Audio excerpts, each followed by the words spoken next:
How are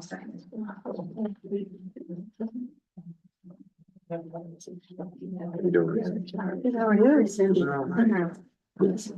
Not about you, that's not being important. I just want to pick your brain a little bit after this committee to specifically for a small business owner. I had a few questions. I figured you'd be the best person to ask Oh, yeah. directly. It's so frustrating when I still miss it out. Okay, You good? we are good. Good evening, everyone. This is a regular scheduled meeting of the Business Economic Development Committee. It is 7:26 p.m. on April 7th, 2025. Around the table, committee members are Councilor Fish, Councilor Leonard, Councilor Mallard, and myself, Committee Chair Fournier. Also at the table are Councilor Beck, Councilor Dean, Council Chair Pelletier, and Economic Development Director Dan Krieg. First up on the agenda is recreation economy for rural communities. Yes, Lisa Sturgeon is here from Hassan, who has been chairing the committee for this project. Good evening. As Anne said, my name is Lisa Sturgeon. I'm the steering committee chair of the GBRERC, which might be easier than the mouthful that the recreation economies for rural communities are. I would also like to point out that we have steering committee members Tracy Willett here as well as past chair Christine Barr of the Bangor Historical Society, Betsy Lundy of Downtown Bangor Partnership. And our newest member and another highlight to mention tonight is Courtney Wynn, who is an Economic Recovery Corp fellow that EMDC received to work on this project for staff funded position. So we actually have a staff person running RERC in the near future. So very excited for that. GBRERC has presented to council before, last time officially in 2003, as we finalized our action plan with 4 pillars, as you have seen in the submitted materials: promote outdoor recreation, cultural tourism, which at the core is part of the EPA funded program RERC. We were one of 25 communities that received the RERC funding, technical assistance, not actual funding, back in 2022. Originally, that was submitted on behalf of the Greater Bangor Convention and Visitors Bureau, which closed, and the group of committee members that you see came together to steward that project. We've been stewarding it volunteer basis for the last 3 years until now, in which we have our first staff member, which is very exciting. So promote outdoor recreation, cultural tourism, improve connectivity of trails and waterways, improve river access, and promote collaborative partnerships across the 21 communities represented by the Greater Bangor region of commerce. So kind of filling that gap of tourism promotion within the region. Last year, Anne Krieg came to a committee meeting to see if the council would support a letter of support for a wayfinding project through the Office of Outdoor Recreation that had CORA funding. We submitted that application and was awarded funds for that project. I'll get into that in a little bit, but we also received funding from the Maine Office of Tourism in $195,000 through ARPA funding to work on a regional market research and brand development campaign. Market research in the Greater Bangor region is something that we do not specifically have. The closest that we have is through the Maine Office of Tourism's Highlands region, which also includes Piscataquis County. So that offsets what we have here in Penobscot County fairly significantly. So we went through the RFP process as stated through both of those grants. We found a wonderful market research and development firm, Bright Brothers. They came here in November, started the market research project, which you can see the full timeline as part of your packet.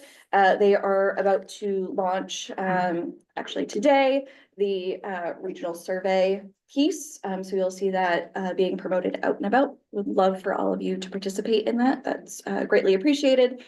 They just completed several focus groups over the last few months as well. So we're hoping to get all of that wrapped up by end of May with regional brand. And then they will be coming here in June to do some filming promotion, and then we will launch a summer marketing campaign for the region. Moving to the wayfinding campaign, through the core sub-award, through Office of Outdoor Recreation, that was really two key pillars of that project. One was a wayfinding audit of the region, mostly focused in highlighting our cultural and outdoor recreation assets. We know that if you are in downtown Bangor, you are so close to the waterfront, you are so close to the Bangor City Forest, but there's nothing really there to tell you that Bangor has all these wonderful, amazing assets.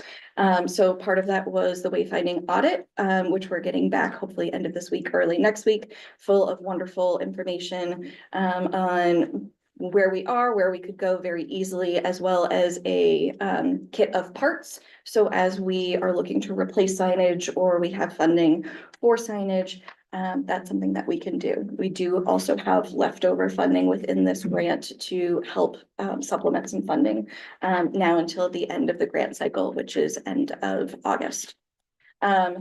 The real reason that I am here this evening is the digital wayfinding kiosks. This was part of the wayfinding project. It's really hard to find grant funding or sub-award funding that includes digital signage or digital kiosks.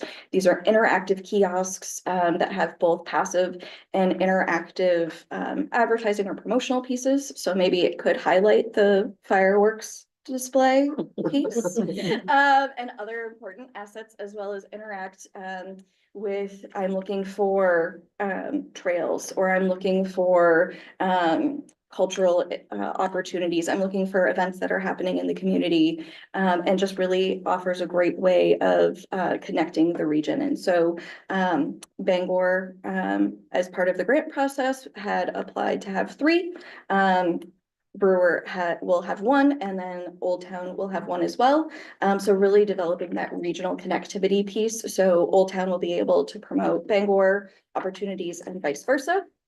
As we know, a great place to live is a great place to visit. And so this is not just for visitors to the region. This is for new residents, college students, people that just might not know, as Tracy and I have chatted, there are people in Bangor that don't know that we have a golf course. And so just being able to have some interactive signage is a great way to highlight those resources that we have in the community that might not be able to have that budget to promote themselves in front of all of those eyes. And so I'm here today to ask that you will accept a donation request of 3 digital wayfinding kiosks that we've worked with Anne to have earmarked in her budget, as well as supporting the other projects that we're working on, including the brand development project, marketing campaign, and then the next project will be a regional tourism website. Questions, comments? I'm really excited about the kiosks. Yeah, we are. We'll invite you to be the first one to use it. There we go. Yeah, we'll have an opening party for it, yeah. I'd like to make a motion. Second, We have a motion, we have a second. I just said, where on the waterfront are you gonna put, where are the kiosks going? Yeah, so on the waterfront, we've identified essentially right to the start near where the Sea Dog is. Tracy, correct me if I'm wrong, but that's kind of. Right so far. Thank you. As we're getting people walking at the starting point. Yes, Okay. exactly. Downtown, we've earmarked where the new Pickering Square park project is happening. They've already designated a spot that this would be perfect for. And then the airport would be the other option near baggage claim. Great. Any other questions? We have a motion, we have a second, seeing nobody object. Thank you so We much. will accept Thank you. it. Thank you. Great, thank you so much. Next up. Airport Director report. Yep. Jose. Yeah. We're timing you. I know. Come on, night, you guys. And once I get to the, Oh, did you send it to here? I did not, Oh, I've actually never listened to that presentation, but.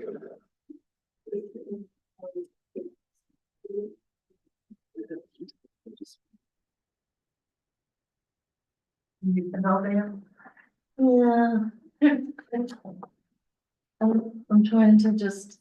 Do it from there. Just move the mouse enough. You got it. Someone will help me.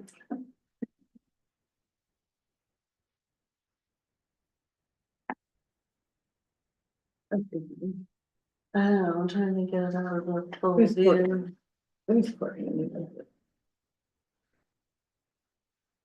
Yeah, then speaker meeting, see if you can do it that way. No.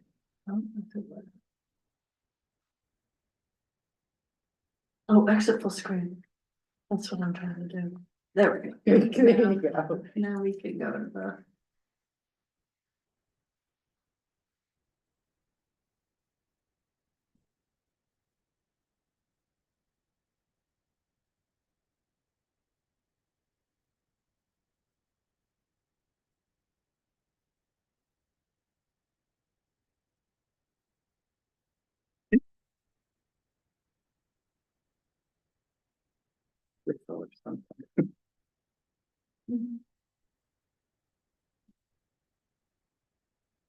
In the big packet this week, for you guys. I'm gonna do a shared screen on this too. Well, when we get to, it's gonna Yeah. be before, yeah, there we go.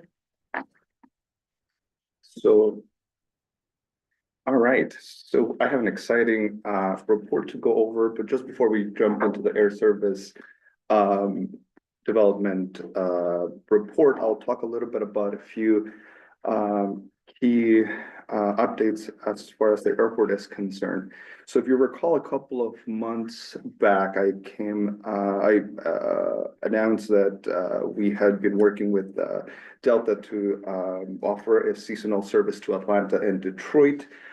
They reached out recently and extended the service for an additional 6 weeks, which adds, again, more options for passengers. And not only did they extend the service, but they also upgraded from the original aircraft that they had, particularly in the Atlanta route, from a CRJ 900, which holds about 50 passengers, to an A320, which holds about 180 plus passengers.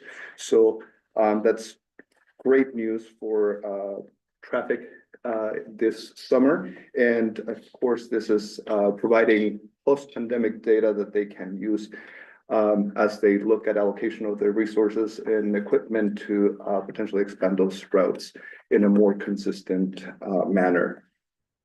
The other thing that I attached to this report is the statistics for the month of February. A lot of great numbers that we're seeing in terms of passengers as compared to the previous year, an increase of 15% compared to February of 2024.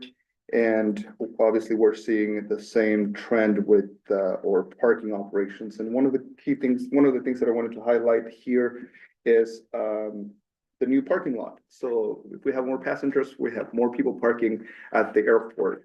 As of the end of March, the new parking lot had generated about $150,000 worth of revenue in just about 4 months. So And again, that's just that parking lot. just that specific. parking lot specifically, yes. So 6 fireworks displays. Yeah. Well, did you factor in Monty Moose's cut?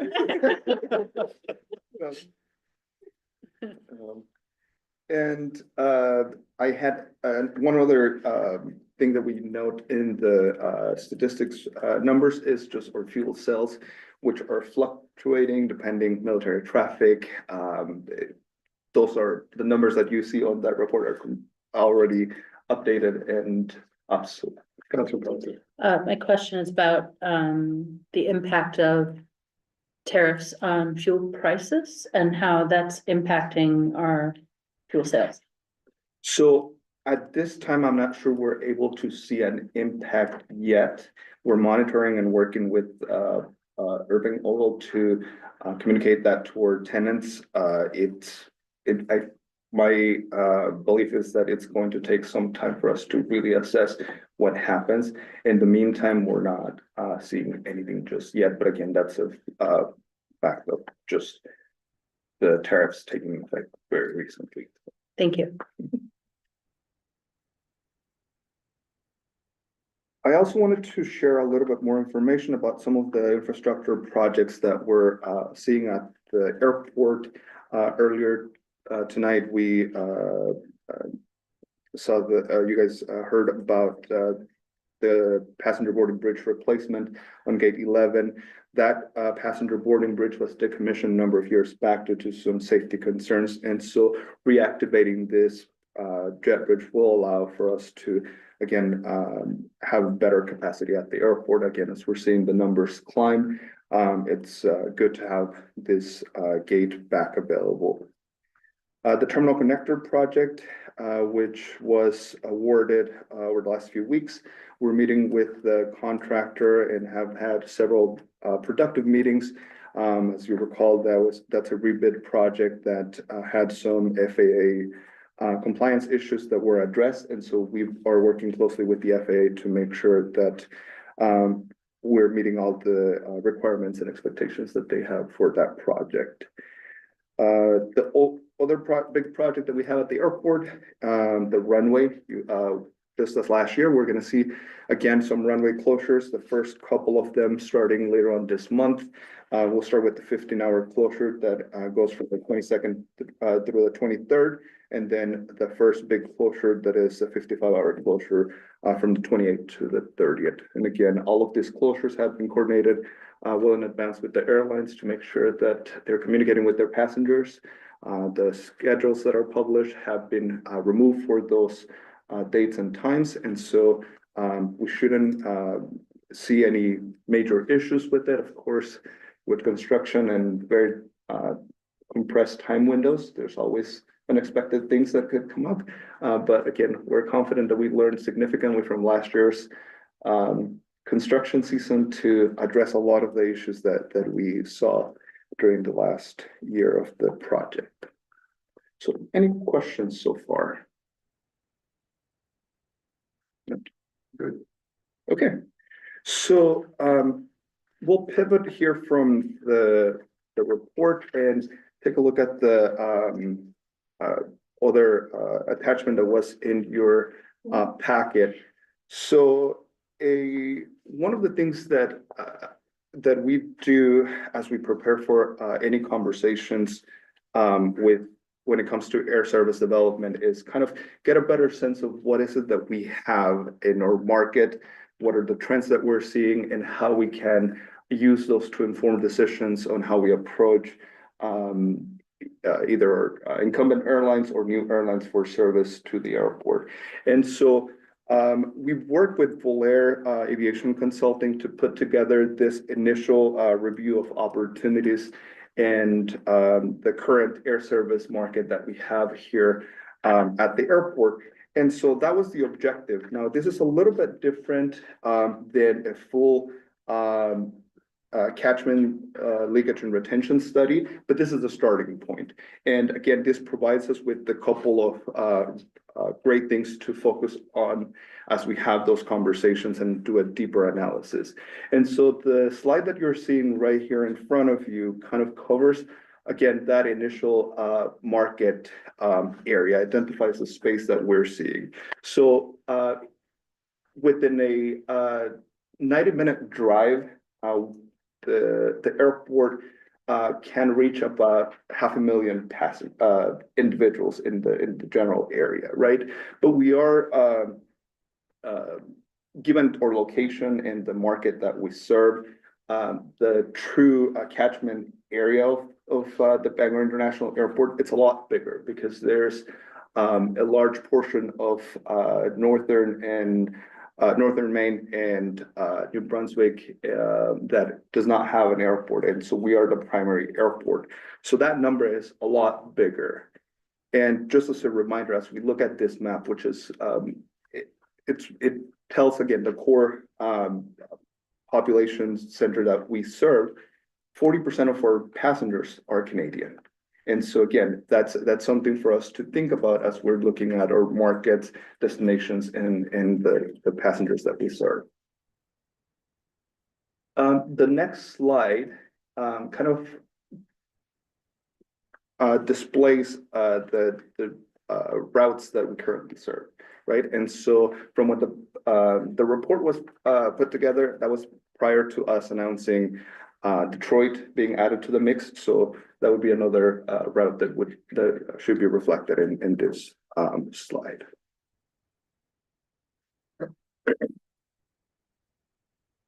And here's the comparison of where we were 10 years ago, right? 7 destinations. Now we're up to 15. And again, that's the part of the expansion that we've seen over the last 10 years is both an increase in our leisure markets and our business destinations. So an increase on both sectors. Now, this slide right here is kind of one of the main tools that we use to look at, okay, what are the target markets that we would like to see and would like to explore. This is kind of the major point for us to bring when we're having conversations with the airlines, because again, this shows exactly where is it the people from that are flying out of Bangor International are going to. And so when we look at this list, we are pretty much covering the vast majority of those top destinations, with the exception of Nashville, which is in number 14, Raleigh-Durham, which is number 16, and from there on is just a lot of other far out destinations. But again, this even within this top 25, we're seeing some of the lower ranking places like Tampa being on the list. And so again, this gives us a roadmap of where we should be targeting when we're having those discussions with the air carriers. And the next slide talks a little bit, kind of the same data, but for our international markets. So we do have a number of people that are flying internationally out of here. But as you can see from this chart, the numbers are quite low. This is something for us to still keep track of where passengers traveling internationally. And while this might not be for a tool that we can use for a regularly scheduled service, perhaps this is a tool that we can use for seasonal opportunities. So when we look at the top 5 destinations are all Caribbean destinations. So if we are looking at potential options, that's kind of where we would be looking for something in the Caribbean that could perhaps be a seasonal service during the winter months to supplement some of the other leisure destinations that we have in the market.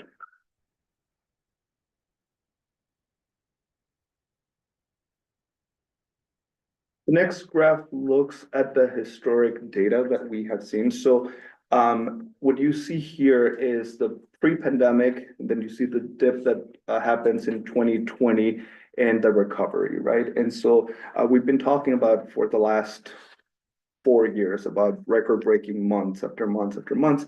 Well, that is again, when we look at the graph here, here's the result of how we are back from pre-pandemic levels and surpass those record numbers.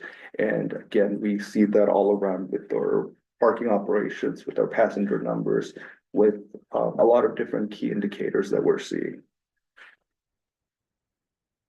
Yeah.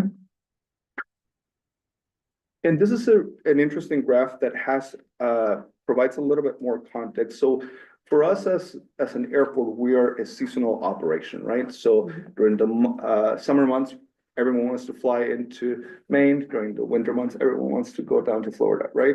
So as you can see, the seasonality here in the orange and blue shows by the different levels.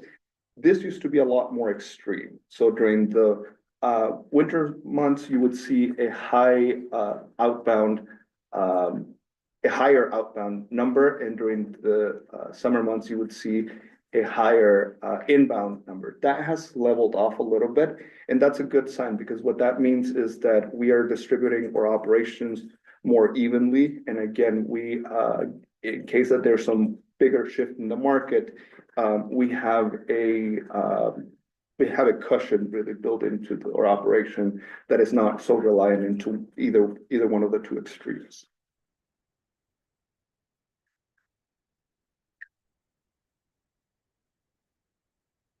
Now, this is a brief when this report was put together, we were looking at the market prior to Breeze starting operations. And really, at this point, Breeze is it's a factor that we can't really account for just because of the operation is ramping up, they're new to the market, and the data that we have for them is not quite solid, and it's going to be in flux and improving over time. So at this point, the key for us to look at is that our dominant airline is American Airlines. But then again, some of the split between United, Allegiant, and Delta is pretty even. So as a whole, it's even though we do have a dominant airline, the other 3 or 4 airlines, depending on how we're looking at it, have a significant presence at the airport.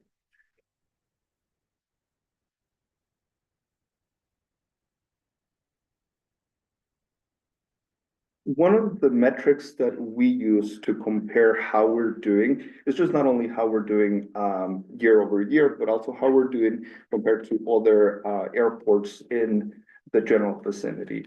And so what you see here is in terms of pricing, how do we do compared to Portland, to Manchester, and to Boston? And what you see in this graph is that consistently year over year, what we see is that Bangor has the highest airfare prices than those other airports in the area. What that really translates into is that the current airlines that we have in Bangor have a pretty high profitability rate. And so it is easier for a current airline, and it's a lot more profitable for them to expand their operations than for us to attract a new airline to expand their service. So again, when we look at this number, we know that that we're higher than some of our other airports like Portland or like Manchester. But when we factor and package the whole thing with our parking prices, the driving time, and all of those factors, we're able to make a compelling case to the traveling public.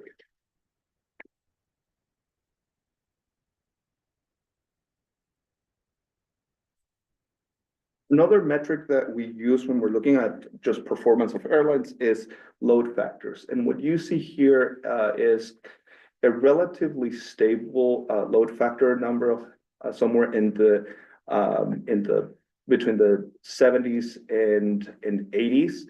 And that's pretty standard for the market.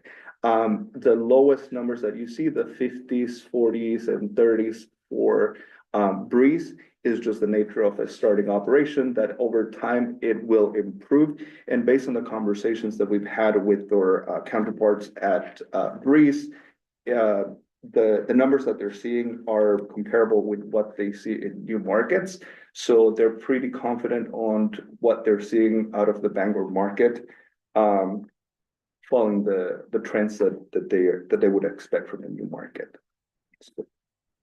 Okay. So we talked a lot about what is happening at Bangor, right? But I think something for me to be able to provide you with a little bit more insight is just the general airline industry as a whole. what are the trends, what are we seeing over time, and how we can position the airport to take advantage of some of those opportunities that were identified in this report, and kind of at the end of the day confirms a lot of the things that we're doing and that we're heading on the right direction. So the way the airlines are usually split into are different categories. You have your legacy carriers, which are your Delta, American, United, Southwest to some degree, question mark. We also have the ultra low cost carriers, and those are the bare bones type of operations where you get charged for a cup of water. You probably get charged for absolutely everything. But that's a whole segment of the market that's also experiencing quite a bit of growth, as you will see in a couple later slides. And that's where Breeze and Allegiant fall under that category. Value carriers,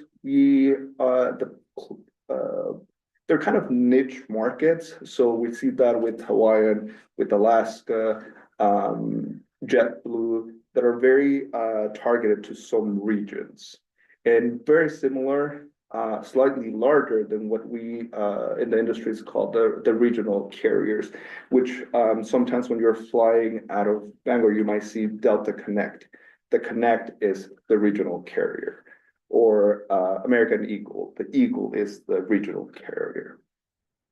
During the summer months, we do see a lot more of the legacy aircraft. It's actually a Delta aircraft or an American aircraft that would be flying out of here during the summer months.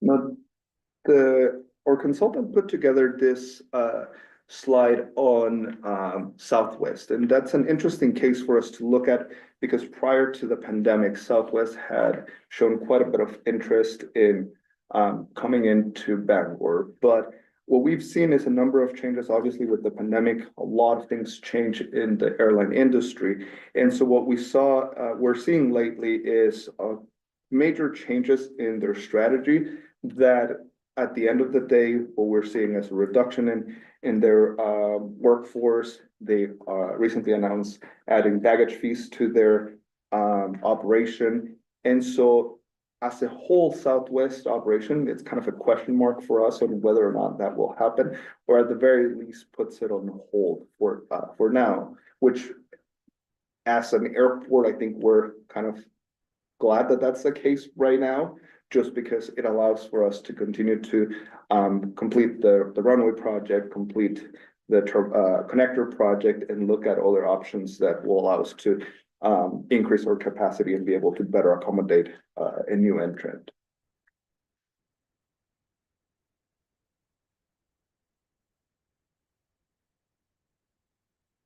Again, everything in context is a little bit easier to understand. This is a really interesting graph that what it shows is, what has happened over the last 40 years in the industry, right? So in 1978, the airline industry was deregulated. And so what we saw over the next 40 years was a consolidation of all the regional air carriers into just a handful. And as time went by, they continued to consolidate. And to this day, we're still seeing consolidation in the airline industry. What that means is that, again, it's a lot, as the airlines consolidate, competition is a lot more higher, but also at the same time, there's a lot more profitability once the market forces play and kind of take care of competition and allows for a better profitability on those that are able to adapt to the changing needs of the industry. I would imagine that that's going to continue post-pandemic. That's not shown here as the JetBlue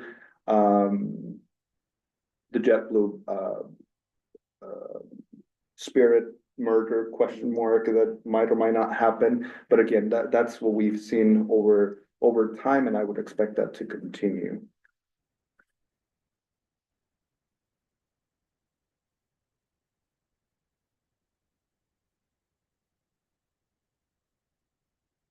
Traditionally, we had seen a significant focus, as you can see from the previous slide, the big four, American, Delta, United, and Southwest, taking the lead on most of the market. What we've seen over the last 15 years or so, it's a significant growth in the ultra low cost carriers and the value carriers. And here at Bangor, we had either legacy or ultra low cost carriers that are again experiencing kind of a reduction in the legacy carriers, an increase in the ultra low cost carriers, and that is reflected in our market, right? Because a number of years back we added Allegiant, now we're adding Breeze. That shift is presenting itself at Bangor.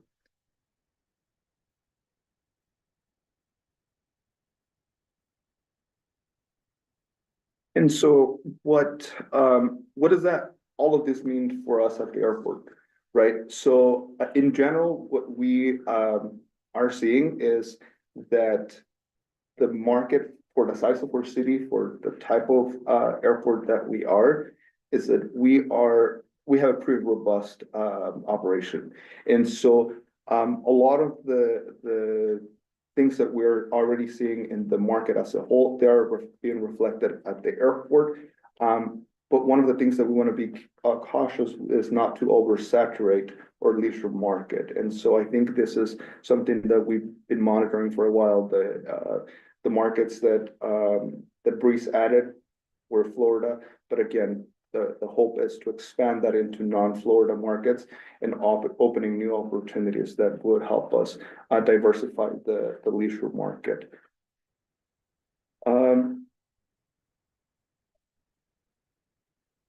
And before we go on to that slide, there's one more thing that I would like to point out in the previous another industry trend that it's been in place for quite a while is the use of minimum revenue guarantees. And so that is one of the tools that many airports use when they're trying to attract, whether it's new service or a new airline or expand what they currently have. Here at Bangor International, we do not have a program like this.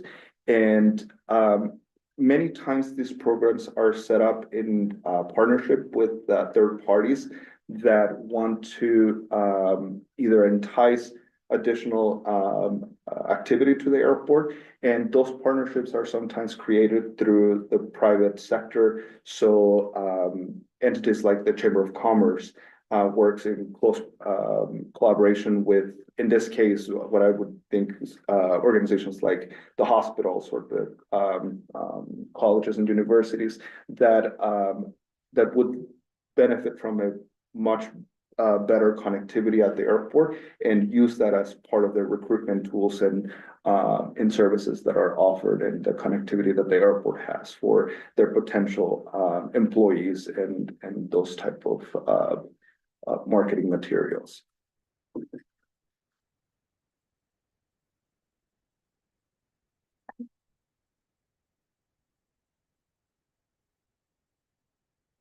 So the biggest takeaway, again, we're doing the right things. A lot of the things that came out of the report kind of reinforce a lot of the work that we've already been doing and identify specific targets for us, right? So with Southwest being the big question mark at this time, the biggest two things that came out of this report were targeting a potential United flight to Washington Dulles, which is at this time the DC market is served by American Airlines, but United would be a potential air carrier going into that market.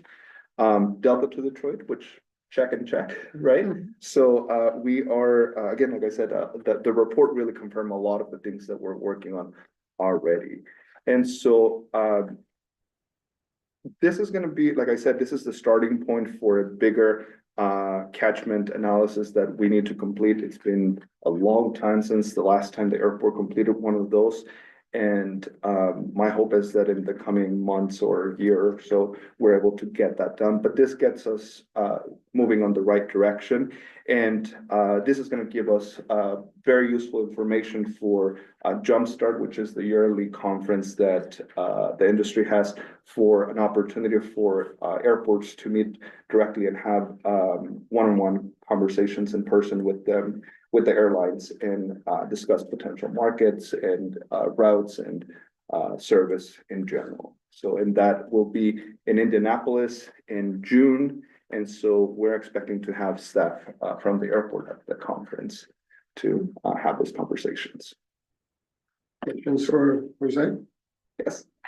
Since 40% of the market comes from Canada, and I know in the Old Orchard area, we've already seen significant cancellations. I know it's a little early with reservations, and I don't know how you'd get that data from individual airlines, but have you got any red flags of that happening or seeing any concern with that starting to happen? And what's your theory on how that's going to affect us? Yes, so what you're correct in that right now, again, just as with fuel, it's too early to tell. And part of it is that it's hitting at the point where seasonality is taking place. So a lot of the reservations were at the tail end of the winter, right? So a lot of the Canadian traffic flies out during the winter. So all of those reservations were in place months in advance, right? And so what we are going to keep track is what does the next winter looks like for us, right? Because that's going to be very telling on what's happening. My hope is that over the next 6 to 8 months, we continue to ramp up our marketing and advertisement with our Canadian in our Canadian media markets, that we hopefully look at other ways that we can talk to our Canadian passengers to continue to frame the airport as their choice, because it really is a choice, right? When you're flying, as we see from the previous graph, if you really want to look at it, you can find a reason why to fly from somewhere else.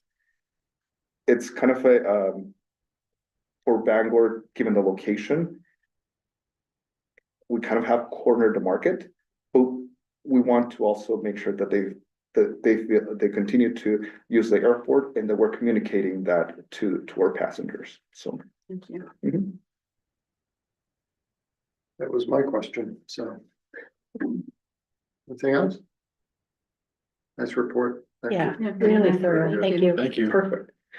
So so what I would like to do, and if that again, as moving forward, bring in material like this that helps the committee and the council better understand the dynamics of the airport. I think that as from the airport standpoint, I want to make sure that you have all the information that you need to be able to understand some of the behind the scenes that happens in the big picture trends and factors that we consider as we're taking different directions on what the airport looks like and the operation that we run here. So I will if that's if you guys are open to it, I'd Excellent. work on bringing something like this on a regular basis.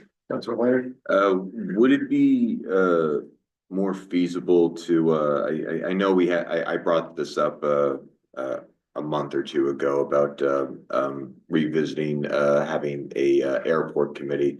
Would this be an easier thing for you to do on a regular basis if we were to reestablish that committee, or would you prefer to continue it, have do this under BED? I am happy to provide the information in any format that the committee and the council deems appropriate. I have the ability to put together the presentation and my memos through the BNED format, or if there's the discussions on a separate committee. That's again, like I mentioned during the last discussion on this is the format that I walked into. I am more than happy and flexible as the committee deems appropriate. Other questions? Comments? Okay, well, Well, thank you. Yeah. Stop. Oh, I have one more thing before we go. Yes, so the last thing that I had from the memo was a funding opportunity that came up with the Northern Borders Regional Commission. And so over the last year or so, I've been working with our staff on trying to identify different sources to fund some of the capital project. There's a lot of work that needs to be done at the airport, and so every little bit helps. We held a number of discussions with the Northern Borders Regional Commission staff, and as some of you might recall, it is before my time, the airport had initially put together a close to $50 million project that included the expansion and relocation of the checkpoint, some HVAC and heating updates, electrical upgrades, the connector project and jet bridge replacement. And so that project was so large that when we went out to get funding, the airport received a grant for about $12 million. So we had to scale back and cut off a lot of the sections of that larger project. What we're looking for right now is, I think, as Debbie mentioned earlier in the workshop, is for additional funding to do the checkpoint, and particularly this opportunity with Northern Borders is to address the unmanned exit lanes at the terminal. So this was a specific area of our operation that seemed to have some sort of compelling interest to the staff, and so at Northern Borders. So this is what we would like to pursue with your approval. I'm not seeing any objection. So now, So who's heading up Northern Borders now? I am not, Charlotte Midwell, Andrew Smith is the program manager. Yes. And then Charlotte Mace of TUCD ultimately makes the final decision as to who is granted. Great, thank you. all right, well, thank you. All right, Thank thank you. All right, next All right, next up, Army Corps. is, yep, our Assistant City Solicitor, Grace Ennis is here to go over This is in a the right of way record. request. know. You guys are gonna get tired of it. So the US Army Corps of Engineers is seeking authorization to enter a mostly vacant lot, to do some soil testing. The soil testing will be to determine whether military munitions are on site. This lot is the former Bangor Military Range, which was operated by the US Army on what is now city property, and it's adjacent to the airport. All testing will be complete within 4 years, and we will be provided with a copy of the results of the testing. So we just need your approval to move forward on that. Excuse me. Questions? Comments? Probably good to know if there's munitions on a piece of land. Yeah. Weathers Plains. I don't have enough, yeah, I do have enough votes, okay, we need a motion, So moved. yep, second, I was on the committee. yes, you are, Am I? Oh, well, I'll second it. thank you. We have a motion, we have a second, that will move forward, great, All right, thank you, Grace.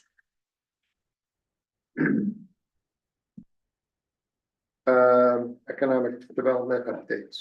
Yes, our Economic Development Officer, Begita Hernandez Smith, is gonna go over the work she's been doing on the foreign trade zone. Hi, everyone. Okay, so as you know, the foreign trade zone and the work around it was on our economic development strategic plan. And so we have done a lot of exploratory work because the foreign trade zone hasn't been active in over 30 years. So in the last year, in addition to the work that the work of economic development, we included kind of better understanding the foreign trade zone. So tonight I'm going to provide you an update and also talk about a promotional campaign. We didn't want to move forward until we really informed you of the intent of a promotional campaign and how it could benefit our businesses, especially in the light of tariffs and the climate. So foreign trade zones are designated areas within the United States where imported goods can be stored, processed, or manufactured without having an immediate duty. As soon as it enters into the US market, it has a duty. Or if it's re-exported, so if it comes into the US in a foreign trade zone and then it gets re-exported, there could potentially be no duty. And so this is obviously a really great benefit for businesses. And so for the most part, our area, and now previously, like initially when the foreign trade zone was established, the idea is that it was around 33 acres of the airport. And so when these products came in, they had to be within the vicinity of the airport. There has been transition, and the model is now the alternate site framework.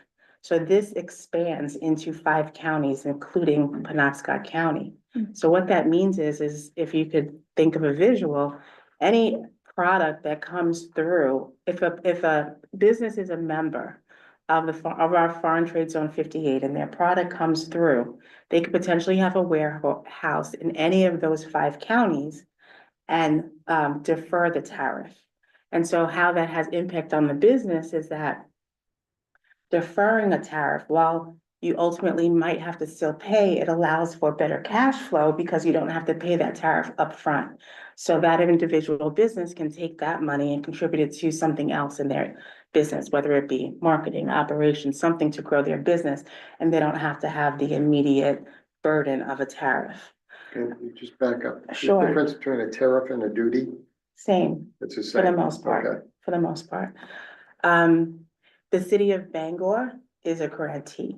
So we are a grantee, we manage the foreign trade zone, and any business or operations that chooses to receive the benefits of our foreign trade zone is called a member of the foreign trade zone. Our role, and this is where, while it's such a phenomenal benefit, our role is linear in the fact that we can promote, we can give a basic kind of knowledge and information session about the foreign trade zone. But where it gets tricky is we have to really closely partner with the Department of Commerce. So the Department of Commerce and the Compliance Board. So those are that's the federal operations, because they really help us walk through how a business becomes a member. And then ultimately Customs, Border and Protection, which we have on site at the airport, to walk them through what their process looks like. Because what it looks like is an inventory process. So you're bringing in a product and it's in the foreign trade zone. And so it has to abide by certain compliance procedures enforced by Customs Borders Protection. So again, phenomenal benefit, but there's a lot of handing off the baton to complete the process. And oftentimes, depending on, and it's different for each business. So we've talked to some businesses about it. Of course, they want to know how do I save money? It's different based on every business. Or can I defer a tariff altogether? Again, different on every business, and they have to go through an assessment process from CBP. Our CBP, the good news is that we really kind of Jose and I did extensive kind of exploration in who are our stakeholders and how can we better position our businesses, not only in Penobscot County, not only in the city of Bangor, again, 4 additional counties. So we have worked and discussed with the Maine International Trade Center, the U.S. Foreign Trade Zone, so that's our federal counterparts, the National Association of Foreign Trade Zones, our Jose and CBP. Now, when I met with CBP, we have a new port director. And so that director clearly, told me that I'm more of an immigration kind of port director and not so much a foreign trade zone. But again, I mean, there's resources and there's information, and he would have to. The best scenario is that we have a business who's interested, and then CBP would have to walk that walk anyway and get guidance from their team, from his team above. Any questions so far? Okay, Just one quick question. yes, When the product comes in from a foreign country and goes into the foreign trade zone, that has to go into a bonded warehouse? it has to go into a bonded warehouse. Who runs the bonded warehouse? The business, so the actual business manages the warehouse. The business that owns the product manages the. From what I understand, and I was told that every business is a little bit different. So the CBP has to closely manage this warehouse. Right, But from what I understand and what was told to me, there's not a separate entity that manages it on an everyday basis. They will have to come in and do assessments and understand kind of the processes and actually assign what those processes look like and make sure that each business is compliant. But I have never been told that there's an actual person that manages outside of the business. it just seemed confusing to me. I would have assumed there was more control from someone outside, but that's fine. Go And ahead. it may be from CBP, and that's the thing, we've had so many conversations. So I've had a lot of conversations with our federal liaisons who are able to tell us just a bit. Right, and then we have, and they can't even really tell us about CBP, because they don't, that's not their role. And then CBP, and that's the only partner that we're trying, it's a little hard to get to communicate with because, again, locally, they're an immigration hub, not necessarily foreign trade zone, so there's a lack of knowledge there. But I can get more information just to understand exactly who manages the warehouse. From what I understand, the business and their operations, they set up their operations according to CBP standards. And I don't know exactly how often CBP comes to assess and make sure that they're in compliance. Obviously, in our current state of tariffs, this could be very beneficial. The thing is that the business needs to know, if I'm a business, I want to know how much money I'm going to save, how much money do I need to invest to set up my shop in this way so I can benefit from the tariffs. The other piece is that our tariff climate is unsteady, right? It's unstable. We don't actually know if it's going to be long-term.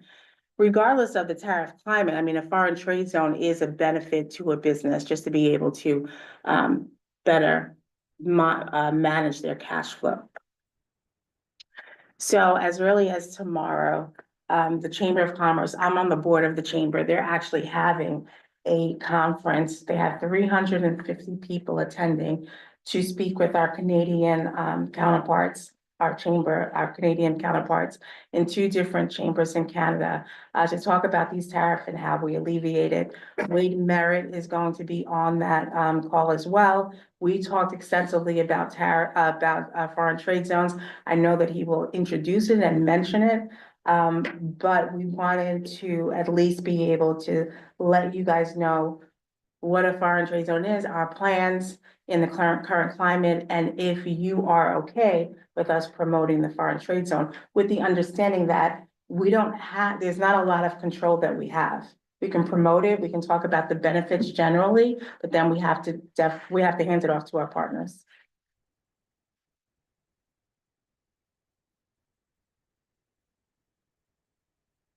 Are you looking for an action from us Yes. on this? Yes, to Yeah, move forward that's right. with speaking to the chamber and other business organizations to understand who's importing and exporting in the area, to promote and potentially have a campaign in our area and beyond. So moved. Second. Any questions, comments? I think there's a good question, Councilor Fish. I had this may be completely different, but I wonder how it ties in or if that's something we would find out down the road. He did a lot of import and exports, and he stored some of the boxes of the items he had at the foreign trade zone. But then we had to go out of Boston to get the registrations and the paperwork for the feds to sign off. It was an import-export company that worked with the government, and so how would that? Where was the foreign trade zone? This was in the late, this was in late 89 to 91. Bangor. Bangor Foreign Trade Zone. So Yeah. based on the discussions that we had, all paperwork and administration is done here. But they stored them there and then they exported them out of Boston, but if they were exporting them out of Bangor, say by plane or whatever, when we need, the federal, when we have to have that signed off on? Yeah, we have to have that signed off on if they're exporting. And we already have the relationships with Oh, our yeah, federal okay. counterparts. That's Yeah. the question, okay. And as far as any type of documentation Yeah. and things like that, that's what we could definitely help with. Okay. We help with documentation around membership and documentation around procedures. But again, in terms of like what this individual business how this individual business can benefit and how much money they save, we have to hand it off. Yeah, that's. And right. yeah, So they can get their certification stamps and they can get their paperwork right out of Bangor. That's great. yeah, That's good. yeah. So we feel confident that we have the partnerships. That's the key, to have the partnerships with our stakeholders. And ideally, the great scenario would be, we have several businesses that are interested that want to go through the process, because once they go through the process, we're going to be able to learn so much more. Thank you. I'd Councilor still, Mallard. maybe I'm crazy, but I'd still like to know who owns the warehouse. It seems like we're going to be building the warehouse to keep the goods in and controlling when it comes and goes. Someone's going to have to, each individual group is gonna own a warehouse. I'm just confused on the warehouse. That's according to the new model. So if you, on the memo. So prior, it's exactly what you thought, right? The model, which was, there was a warehouse that we managed and it was in our vicinity. And so according to this new model, alternate site model. And I know that it's hard to get a mind around, because my thing is that I think that's why our foreign trade zone has not been successful, because people don't understand that it could be a warehouse or a business operations within any of those counties. And trust and believe, we asked more than once because it's kind of hard to understand. But a phenomenal opportunity. Now, the previous question that you asked, I do want to get a more precise answer around if it's a bonded warehouse, who is managing it. But for the most part, they told us that it is the business, and the business is partnering with CBP to ensure that that business is in compliance with foreign trade zone standards. I know we're just trying to promote this, and do that. What's our downside? What are our liabilities? I think our liabilities are not knowing the full process. Right. I think that's. I'd absolutely agree. Yeah, not knowing the So full we- process Yeah, and not being able, so there's consultants out there that can give like a cost benefit analysis. We don't have the capacity to do that, but that will cost. Right, so if we were focused on the foreign trade zone, we wanted to promote it like nobody's business, and we put money towards it, I think would be more of a seamless process of hiring a consultant and that consultant working on our behalf. But I think the liability or the downfall is that we have to hand it off. Ultimately, with the relationships that we have with federal and CBP, we can monitor what happens in terms of, are they a member, are they not? But we can't speak specifics, and that's hard. we had a motion, we had a second. Seeing no objections. Move forward. Thank you. Thank you, Brigida. About to understand there. Community development update. Yeah, Can we just have that? our community development officer, Robin Staniki's gonna give an update on That's for last. National Community Development Week. And I'll try to make it short and sweet because I know that we're all getting a bit tired here. So I just wanted to come before you today and talk a little bit about what we're doing to promote National Community Development Week. In the past, the city of Bangor has had some small events or done a proclamation to, to honor, to observe this particular week. But over the last couple of years, I've actually done some reorganization to find ways that we could really bring attention to this week and, amplify some of the community engagement events that we do and kind of fold it into our community development block grant planning process. So the purpose of the week really is, there's a couple of different moving parts. So really what it's designed to do is to really inform the public about what the block grant is. What does the city of Bangor actually do with block grant funds? What do we do in general to advance some of the community development activities that are sort of the goals of the grant? And then also to try to put that in front of our federal delegation, because the focus is really how to advocate to the federal government that these funds have a big impact in the city of Bangor. And so many communities across, the country are doing the same thing. So one of the key pieces to understand is that since CDBG was actually created in the 70s, they've never adjusted the awards for inflation in 50 years. So every dollar that the city of Bangor gets is we need to match with more and more private funding, local funding for that. So another key piece of this is to be able to advocate for the program. It works, and it works such that the investment in the private sector is pretty substantial, so that they can continue to fund it at those levels. We also try to make sure that we cement our relationships with our federal lawmakers, their staff, our local HUD office, our regional HUD offices, so that they have a good understanding of the challenges that we're facing, the impact that we're able to achieve in the Bangor region, and what we're able to do for our residents, primarily for our low and moderate income residents.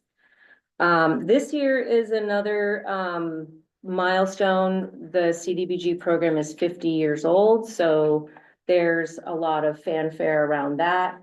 Looking back on, basically 5 decades worth of really impactful projects. It's a really nice thing to be able to look back and say, since 1982, since the city of Bangor, started participating, we've done so many things with that. So what we're doing this year, we've been adding a few things, each year to try to see like what works, what does the community really like to do, what do they like to engage in. So we've got a few things that we're bringing back, and then a few things that we're adding. So we're bringing back our workshops. These are workshops that talk about the program specifically, but then these are also our planning workshop for our consolidated plan. This year, we're doing the consolidated plan. So this is stuff like the participatory budgeting process that citizens can look and see, well, how much money are we, allocating to different types of activities. We're also doing some public engagement events around the 2025 youth survey that the high schoolers are actually doing this month, the whole month. And then we have the community survey for the at-large community. We'll have a digital survey for them. And then we're also doing another open house here in City Hall again this year. We did it like a workshop last year. We're going to make it a little bit more open house-ish, with a little bit more of a, a networking time. People can, meet folks in the department, things like that. And then we're also bringing back our annual CDBG showcase. This was actually what I consider to be probably the most fun, was that bringing back everyone that, worked on projects that were funded with CDBG, worked on projects or, did some type of project that's related to the CDBG goals, that advanced our CDBG goals, and, give them some recognition. And, I think this year is going to be really great because they'll get some recognition from HUD, from the city. And so, it's just a great way to be able to bring that around full circle to say, hey, we set out to do these things a whole year ago. This is how we did, in the back end, and, make sure that they know that they have our support. So that is what we are doing. And everything that I've talked about here, we're putting it up on our website. There'll be a lot of fanfare on, social media and things like that. We'll try to make sure that those dates and the details are widely circulated. So. Great. So Community Development Week is April 21 through the 25th. It And is. you'll be doing all this in that time frame. Yes, with the exception of the CDBG project showcase is gonna be the following week. This happened to be an unfortunate, kind of marrying of weeks because it's also school vacation week. Right. And, so some of our staff were having some scheduling difficulties because of that. So we wanted to make sure to kind of spread it out, imagining that the community would probably be, having the same type of activities happen too. Any other questions, comments? Councilor Beck? I know kind of back and forth about proclamations, but I feel like 50 years this is kind of a big deal. It'd be nice to something from council to say, hey, this is great. But the other question I have, I guess, with the open house, our city council was invited. Well, I think I would defer to whatever the policy is for city councilors, but the event is sort of designed to be like, the public comes. So if that's something that, that's what I would say. Yeah, I mean, I came as a citizen, and it was always fun, so. Yeah, I mean, it's designed to be sort of like networky, celebration, that kind of thing. So, Sure. The open house and the showcase are both sort of that flavor. So I would offer that. And I would say if there are counselors who are interested, it would be great to have that so that you can see firsthand types of projects that we're actually able to facilitate in the community and see the interactions and see the connections that get made. They'll all be, publicly noticed. It's a public open forum. You're still a citizen in some ways, and if you're able to attend, that would be great. Councilor Pelletier? Just to say how important CDBG is. I think it works in so many ways that people don't recognize here in the city of Bangor. And it's always interesting to go to NLC and hear people rave about what they've been able to do in their communities with CDBG. So I'm excited that we'll be talking about it, inviting the public to come learn more and continuing to advocate for these funds. I think they're some of the most effective federal funds in terms of how municipalities can use them to directly influence the quality of life for citizens. So awesome. Best for last. All right. All right. Ready to go. All right, thank you. Anything else? Good. Thanks, Robin. Did you get anything? I would be happy to accept the motion to go into executive session. Good. So we should. You want to read it? Yeah, you gotta read it. Or I can say it. Okay. MRSA 4056C, disposition of real property and economic development. What? We go into executive session. Your second? Second. We have a motion, we have a second, do a roll call. Yeah, Councilor Fish, Yes. Councilor Leonard, Yes. Councilor Mallard, Yes. and I will be a yes as well. We're in executive session. Stay right here. Yes. Well, I'm gonna take my leave, because I have a Oh, conflict. sure. I just wanted to, and wait a minute. wait. How convenient, right? Can you shut that down, please? You don't though, do you? No, I need her to shut down the Yeah. Zoom. Yep. That's what I need.